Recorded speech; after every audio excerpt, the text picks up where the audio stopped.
समुद्र का मंथन करके ये देवता सारे जितने भी रत्न आए सारे रत्नों को अपने वहां ले गए। अमृत की बारी आई, अमृत भी विष्णु ने छल से देवताओं को पिला दिया। इसी राहु ने देखा था। ये राहु विरोध करने लगा तो इसका शीश काट दिया है, इसलिए यहाँ पर है। अब तो जालंधर को बड़ा क्रोध आ गया। अरे महाराज, देवताओं की ऐसी ताकत! हमारे वंशजों ने समुद्र मंथन किया और हमारे रत्नों को ले गए। उसी समय जालंधर को गुस्सा आया, सेना को बुलाया, कहा तैयार हो जाओ, अब हम इंद्र के वहां आक्रमण करेंगे। एक दूत है जिसका नाम है घस्मर, उस घस्मर को बुलाया। उस घस्मर को बुलाकर स्वर्ग में भेजा, कहा जाओ तुम पहले इंद्र को हमारा संदेशा देकर आओ। पहले से जितने भी युद्ध होते थे ना, युद्ध तो होते थे परंतु वहां कुछ धर्म का भी पालन होता था। बिना बताए कोई आक्रमण नहीं करता था। आजकल तो वार ही पीठ पीछे से करते हैं। पहले से तो जब शत्रु पर कोई हमला करता था ना, तो शत्रु को पहले सावधान कर लेता था। अरे तू अगर बचना चाहता है तो बच ले। आजकल तो मनुष्य मौका ढूंढता है कि कब ये असावधान रहे और कब मैं इसके पीठ पर वार करूं। और गरुड़ पुराण कह रहा है जो विश्वासघात करता है ना, वो रौरवादी नामक नरकों में गिर जाता है। जो अपने मित्र इत्यादि के साथ धोखा करता है वो अनेक कल्प तक नरकों में रहता है। इसने भी संदेशा भेजा, कहा घस्मर तुम जाओ देवराज इंद्र को सावधान करके आओ, कहीं वो ये न सोचे हमको बताया भी नहीं। इंद्र के वहां सैनिक भेजे। सैनिक भेजकर वो दूत घस्मर इंद्र से कहने लगा कि हे इंद्र, मैं जालंधर का सेवक हूँ। हमारे स्वामी ने तुमसे कहा है समुद्र मंथन में जितने भी रत्न ले गए सब वापस कर दो, और अन्यथा मैं यहाँ आक्रमण करूंगा, फिर तुम मारे जाओगे। इंद्र को भी क्रोध आया। इंद्र ने तो कह दिया कि देखो सोचो भी मत उन रत्नों के बारे में, हम तुम्हें कोई रत्न देने वाले नहीं है। वहां से दूत को वापस भेजा। जालंधर के पास गया दूत। जालंधर को बड़ा क्रोध आया। इसने पूरी सेना तैयार कर ली, देवराज इंद्र पर हमला कर दिया। और वहां युद्ध जब हो रहा है, राक्षसों के सैनिकों को जो मर जाते हैं उनको तो शुक्राचार्य जिंदा कर दे रहे हैं।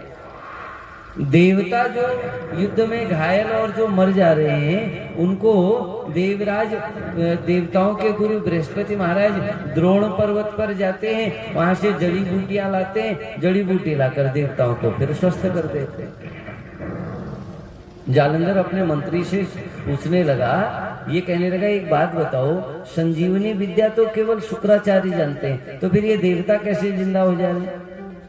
उसने कहा महाराज क्या बताएं, देवगुरु बृहस्पति द्रोणांचल पर्वत जाते हैं, जड़ी बूटी लाते हैं, इनको ठीक कर देते हैं। आप जीतना चाहते हो ना, पहले समुद्र उस पहाड़ को ही समाप्त कर दो। जालंधर को क्रोध आया, द्रोण पर्वत पर गया, पूरे पर्वत को उठाकर उखाड़ कर समुद्र में फेंक दिया इसने। और वो पर्वत जब वहां नहीं है, देवगुरु बृहस्पति वापस संजीवनी लेने के लिए वहां गए, उनको पहाड़ मिला ही नहीं। वो सोच रहे हैं जिस दैत्य ने पूरा पहाड़ उखाड़ कर फेंक दिया, क्या देवता उससे जीत पाएंगे? वापस खाली आता है। देवताओं ने कहा क्या होगा? बृहस्पति महाराज ने कहा समझौता कर लो, मौका है अभी भी, क्योंकि अब वहां पहाड़ नहीं है। पहाड़ नहीं है तो हम औषधि नहीं ला सकते, औषधि नहीं ला सकते तो हम ठीक नहीं हो सकते। देवताओं ने हार स्वीकार करी, अपने सारे जितने भी वाहन इत्यादि हैं सब सौंप दिए और फिर प्रार्थना करने विष्णु भगवान के पास चले गए। अब देवताओं को अमरत्व का वरदान प्राप्त है, इसलिए मरते नहीं तो जितनी बार युद्ध हार गए हैं, जितनी बार राक्षसों ने परेशान कर लिया, भगवान के पास जाकर कहने लगे हे नारायण, अब आप ही हमारी रक्षा करो, आप ही हमारी सहायता कर सकते हैं, अन्य हम किसके शरण में जाएं? हमारा कौन भला ऐसा है जो हम जिसकी शरण में जाएंगे। भगवान ने कहा कोई बात नहीं, हम आज ही इस जालंधर का वध कर देंगे, सेना को तैयार करो। जैसे ही सेना को तैयार किया, लक्ष्मी माता सामने आ गई। प्रभु कहाँ? भगवान ने कहा पता नहीं, वो जालंधर ने इतना देवताओं को परेशान कर रखा है, हम तो जालंधर को मारने के लिए जा रहे हैं। अहम ते बल्लभानाथम भक्त्या यदि च सर्वदा तत्कथम ते मम भ्राता युद्धेवद् कृपानिधे। काय प्रभु कहाँ को जा रहे हो? आपको पता है वो जालंधर मेरा भाई है। लक्ष्मी माता भी समुद्र से ही प्रकट हुई है ना, और जालंधर का भी जन्म समुद्र से हुआ। कहा वो मेरा भाई है। अब भाई के नाते वो आपका भी तो कुछ रिश्तेदार लगा ना, तो उसी को मार दोगे क्या? अब छोटा है तो शाला लगा, और किसी पति की इतनी ताकत है जो साले से कुछ कह दे। कहा नारायण आप जा रहे हो?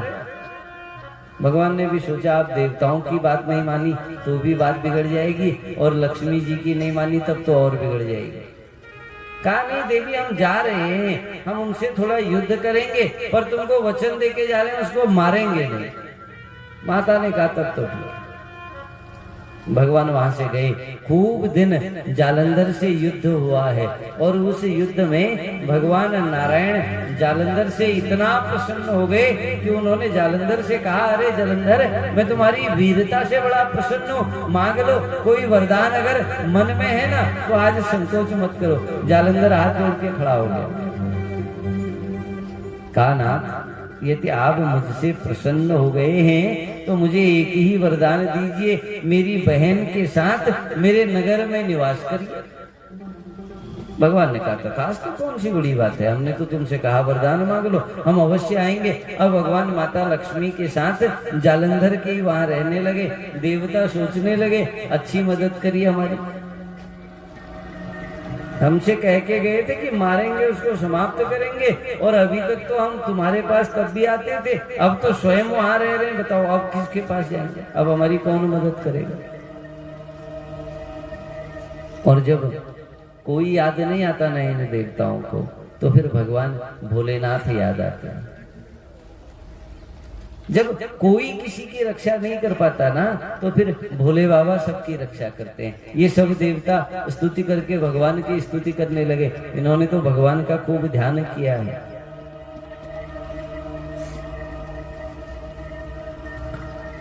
शंकर भगवान ने कहा देखो जालंधर धर्म भी करता है, अगर धर्म से उसको विमुख नहीं कर सकते हो तो हम तो नहीं मार सकते।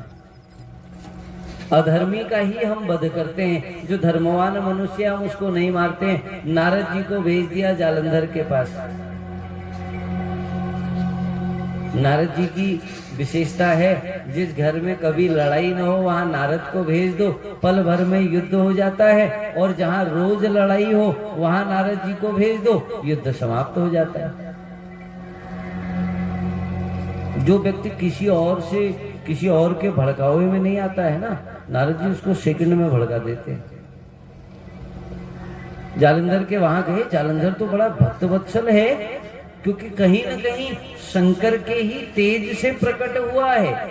अब बड़ा नारद का स्वागत, ऋषिवर आइए विराजिए, उनको आसन दिया। नारद से कहा नारद जी आपको अपना ऐश्वर्य दिखाऊं?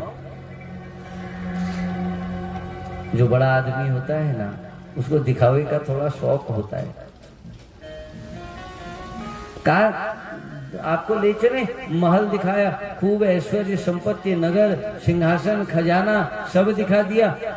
कहा नारद जी कैसा ऐश्वर्य है मेरे? नारद जी ने कहा और तो सब ठीक है, हमें बाकी तो सब समझ में आ गया। तुम्हारे पास धन भी है, संपत्ति भी है, राज्य भी है, सैनिक भी हैं, बल भी हैं, परंतु हमको एक चीज नहीं दिखाई दे रही है तुम्हारे यहाँ।